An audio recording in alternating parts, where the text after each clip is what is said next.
કરીએ તો ભાવનગરમાં બુટલેગર પાસેથી હપ્તો માંગનારા પીએસઆઈ સામે મોટી કાર્યવાહી કરવામાં આવી છે। મહુવા પોલીસ સ્ટેશનના પીએસઆઈ પીએમ પરમારને સસ્પેન્ડ કરવામાં આવ્યા છે। બુટલેગર સાથે નાણાંની માંગણી કરતો ઓડિયો વાયરલ થવા મુદ્દે કાર્યવાહી કરવામાં આવી છે।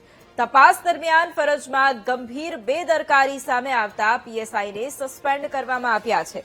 આ સિવાય પીએસઆઈ પીએમ પરમાર અને લાલા નામના બુટલેગરનો એક ઓડિયો વાયરલ થયો હતો અને આ સાથે જ વાયરલ ઓડિયોમાં બુટલેગર પાસેથી પીએસઆઈએ દારૂના હપ્તા માટે માંગ કરી હતી।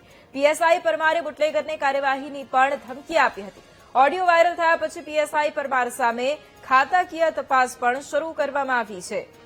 તો ભાવનગરમાં બુટલેગર પાસેથી હપ્તો માંગનારા આ પીએસઆઈ સામે મોટી કાર્યવાહી કરાઈ અને આજ મુદ્દે સંવાદદાતા કિશન ફોન લાઈન પર છે। કિશન, ભાવનગરમાં બુટલેગર પાસેથી હપ્તો માંગનારા પીએસઆઈ કે જેમની સામે હવે કાર્યવાહી હાથ ધરવામાં આવી છે, શું વધુ જાણકારી? ચોક્કસથી વાત કરીએ તો થોડા દિવસ પહેલા મહુવાના જે પીએસઆઈ છે અને એક બુટલેગર છે તેનો કથિત જે ઓડિયો ટેપ છે તે વાયરલ થયો, તેની અંદર સ્પષ્ટપણે જે પીએસઆઈ છે તે બુટલેગર પાસેથી હપ્તો માંગતા હોય તેવી વાત કરી રહ્યા છે। ત્યારબાદ તેની તપાસ કરવામાં આવી હતી અને જે ભાવનગર એસપી છે તેના દ્વારા હાલ તો જે પીએસઆઈ છે તેને સસ્પેન્ડ કરવામાં આવ્યા છે। જી બિલકુલ, આભાર કિશન તમામ જાણકારી માટે।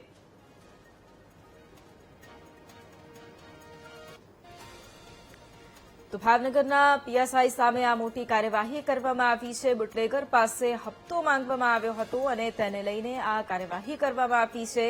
પીએસઆઈ પરમાર સામે અત્યારે ખાતાકીય તપાસ પણ શરૂ કરવામાં આવી છે। ઓડિયો તેમનો વાયરલ થયો હતો અને ત્યારબાદ આ કાર્યવાહી કરવામાં આવી છે। બુટલેગર પાસે તેમણે હપ્તો માંગ્યો હતો અને મહુવા પોલીસ સ્ટેશનના પીએસઆઈ પીએમ પરમાર કે જેમને અત્યારે સસ્પેન્ડ કરવામાં આવ્યા છે।